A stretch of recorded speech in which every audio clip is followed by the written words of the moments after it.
Pistons. Let's talk. Let's talk about the season projection and I guess you could say a preview and overall seasonal. Well, I guess you could say the start of the season, how it's going to play out uh, through the course of the season. We have a few targets, most improved players, and and those who are going to be actually key contributors. All right, we have Cade. We have this team when we're gonna branch this off in tiers. You have Cade, Tobias. That's pretty much going to be your scoring anchors, as everybody pretty much knows. Night in, night out, the Pistons are going to rely on them to be most consistent at scoring. So they won't have double duty. They will be able to play defense in the flow of the defensive scheme, yet they won't be the key defensive stoppers. Then again, there may be situations where they may perform to that weak side or that help side and make them seem as though there will be defensive stoppers of that sort. Second tier, you have the most improved players, and in my eyes, I have two candidates, and that will be Jalen Duren and and the likes of Asar Thompson. Both of those guys are going to be most improved players. Of course, when it comes to Asar, it would be his offensive skill set. It would be to some improved, yet it would be more reliable, right? I can see him at the range of 15 to 17 points a game this year. And when it comes to the likes of Jalen Duren, he is going to be a combination of three different players in my eyes. You have Bam Adebayo and Jaren Jackson Jr. and then Chris Webber. He has the highest of the highs he can, in my eyes, he can get is Chris Webber esque, where he has a perimeter game as well as an inside game. He just equally effective across the board, reliable in that, and start him and that sort of deal. And he will put himself in a position to qualify himself or justify the extension when it comes to that. Now, the third tier is when we talk about the likes of Jaden Ivey. Jaden Ivey is going to be more consistent at what he do and what he does best. He's going to be a tempo, let's say, change of direction, if you will. Cade is like of course, is very methodical. He's slow paced and he pretty much lets it flow to him. Pretty much the great ones are like that. You talking about the likes of Larry Bird, Michael Jordan, and a few others. They let the game come to them. All right.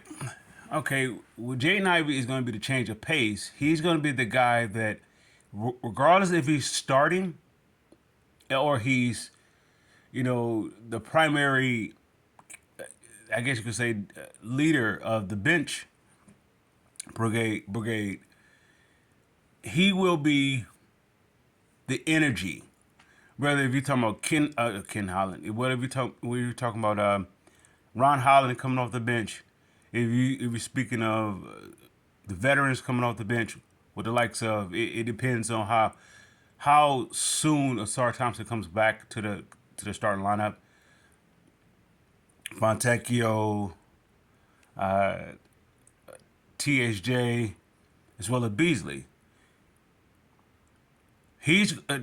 Ivy is going to be very consistent because the game will slow down for him. All right, in my fourth tier, it would be what this team identity is going to be. is going to be based off of Paul Reed and Isaiah Stewart, right? And you're going to have key contributors such as Clintman, Ron Holland, Asar Thompson. They're going to contribute to that, like at a, let's say, a very complementary pace. When it comes to playing against the teams of New York, all right, if New York roll out with a twin tower, there's Robinson and Cat. If they roll out with those as their 4 and 5, even though Detroit would be undersized with when the likes of Stewart and Reed, yet that heart, it would be the Piston-esque type where we may be undersized, yet we would dictate the mindset of the game or the flow of the game based upon the mental state of it. And that's where Paul Reed and Isaiah Stewart comes in at. By mid-season, Detroit they're going to be buyers, not sellers. Okay, Jalen Duren and Jaden Ivey, they would show that they are very, let's say, how can we say this? Extension worthy. They're going to prove that they're extension worthy. Ivy is going to be more consistent at what he does, less reckless, or let's say inexperienced, if you will. The game is going to slow down. Cade is already solidified. Cade and Tobias already solidified.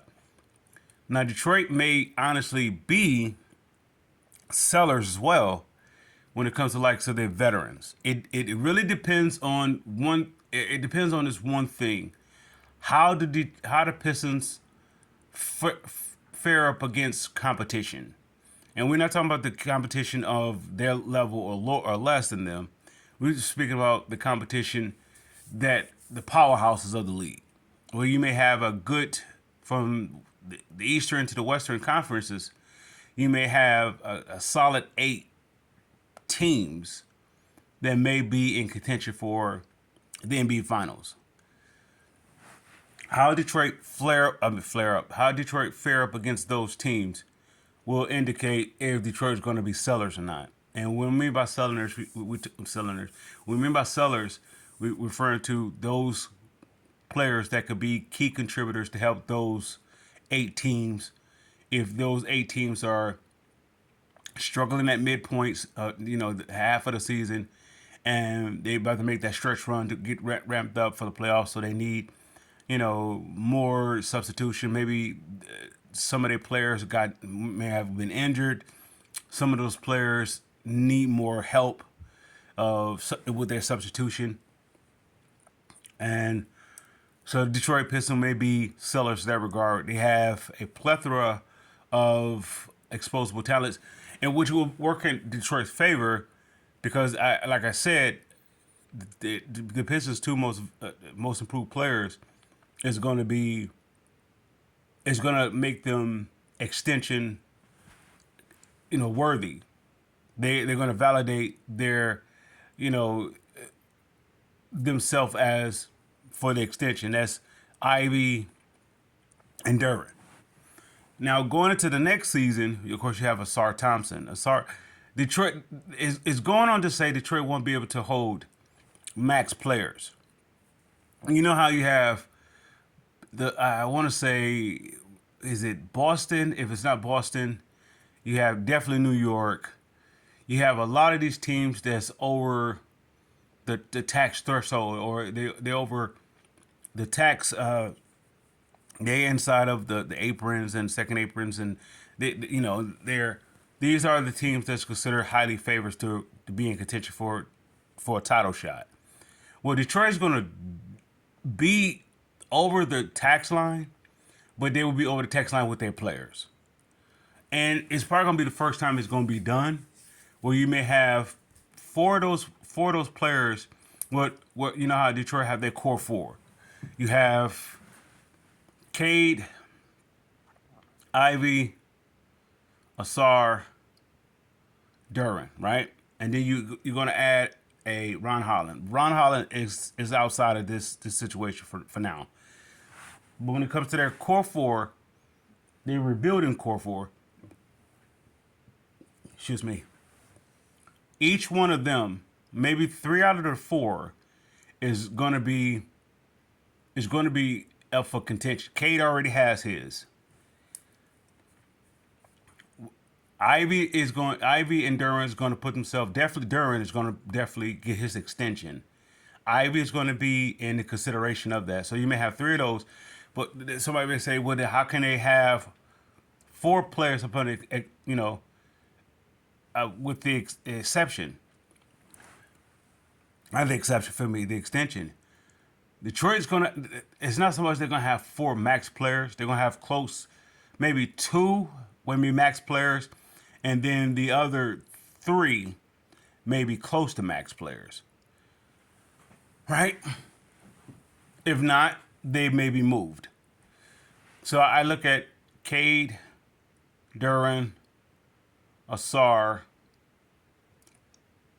Asar is going to be close to max, along with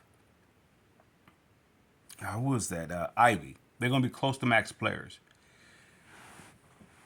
With that being said, Detroit is going to be able to sign three of their four players, three of their four core. They're going to be able to resign them, maybe possibly four, some to a max. Two is going to get the max. That'll be Cade and someone else, and then you have the two that's going to be close to it. Now here's the last tier that we're going to discuss is when Detroit play against Boston, or the likes of those top four Eastern teams, or maybe top five Eastern teams, you're going to see a different Detroit Pistons. All right, Corliss Williamson, when he came to the Pistons from Sacramento, he was known as a tweener, if you will. He could play the three or the four. Excuse me. He played the three or the four. Yet he was known as a low post, put the ball in his hand and clear out, so to speak, type of player. He was a predominant scorer, wasn't known for his defense. But yet, when he came to the Pistons, he became adequate defensively. He wasn't a defensive stopper. He wasn't known. He wasn't going to be the guy defensively, yet he contributed. That's how I look at Tobias Harris. Tobias Harris is going to be like that Corliss Williamson role. He may be on the radar as well as for a championship team. So it depends how the Pistons did it for those players that signed here. If the team starts off fast, starts off consistent, starts out the gate with a continuous flow of an incline of this being competitive, not being pushed around and not showing up. If they show that they're serious and they're approaching the game at a very established or well thought out, prepared type of team, Detroit won't be as sellers as much as they could be going into the season. They could be look to be a team as sellers. So when it comes to the likes of playing against Boston or New York, Detroit's going to lose.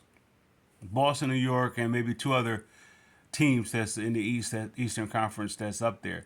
They're going to lose those games, but they won't be blowouts. And not just that, they're going to earn the respect of those two teams. You're going to hear those two teams say, such as Detroit played us very hard. They're not that same team that they was last year. And no, Detroit will not be replicating the Detroit Lions. Detroit will be actually replicating the Detroit Pistons, reputation. They'll actually be reestablishing that, where they don't back down to the likes of any competition, to any competitors. So that's my assessment going into the season and going to the halfway mark. The halfway mark, Detroit will be buyers and sellers. It and the reason why I would say they'd be sellers is because the likes of their core four or rebuilding core four, they're going to be vastly improved. So much so, Jay Ivey and Derwin is going to be up for.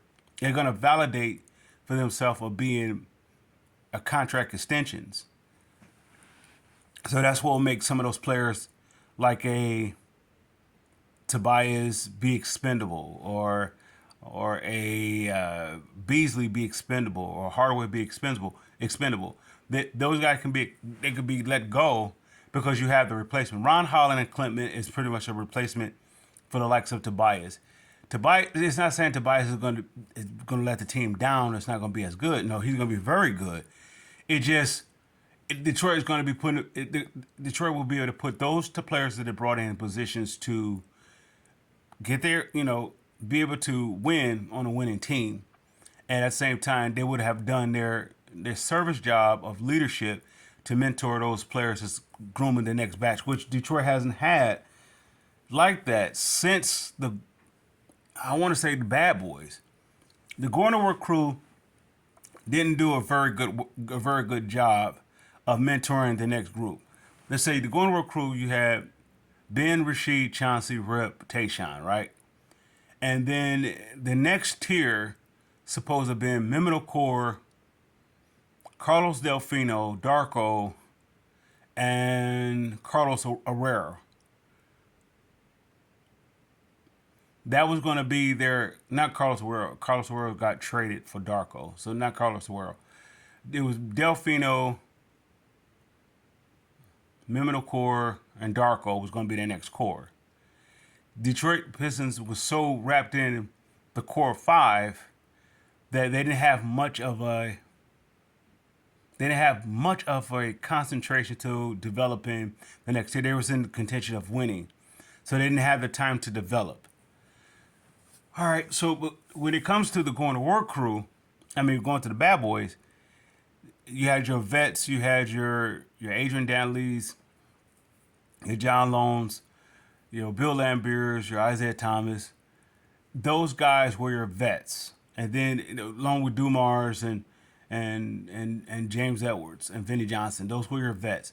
Then you bring the likes of Dennis Rodman and John Sally. They was able to groom Dennis Rodman and John Sally, groom them, and of course when the whole Bad Boys thing didn't do so well, start to fall apart, or let's say start to dissemble. They traded those two young players, and it's interesting to see how this team is going to work with the development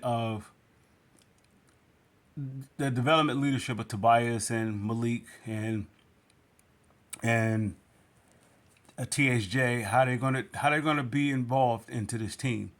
With that said, that's my take on this Pistons upcoming season, all the way up to the start of the season to the halfway point. Detroit's going to start the gate early, very promising. They're going to start the gate very focused. Start the gate at establishing their tempo, establishing their identity, which is going to be based off of, once again, Isaiah Stewart and Paul Reed, with the complementary pieces of Asar Thompson, Fontecchio, Ron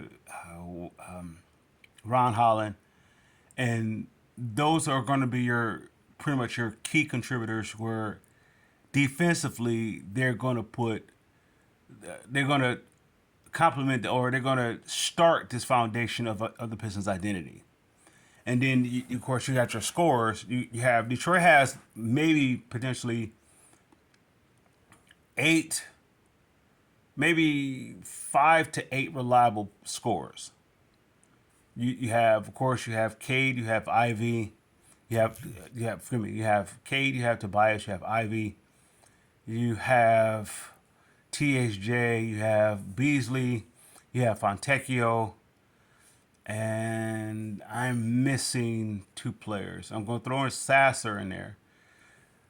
Detroit have reliable 5 to 8 players on a nightly basis that can keep them inside the game offensively. With the rest of those other guys we spoke about, they're going to relieve the offensive scoring and focus on the defensive side of the ball. And their job is going to be pretty much to slow the game down and make it going back to the Piston-esque type of flow where they're controlling the game. Of course, the game is going to be up in the hundreds, maybe 110, 120 type of game. Detroit is going to the Pistons are going to make it down to the 10, let's say, not 10, let's say 110 to 115-esque. With that said, Pistons fans, I salute. Oh, that's 110, 115. Opponent scoring going to be, and Detroit is going to be maybe a step below that, if not even kill with that on most nights. Pistons fans, I salute.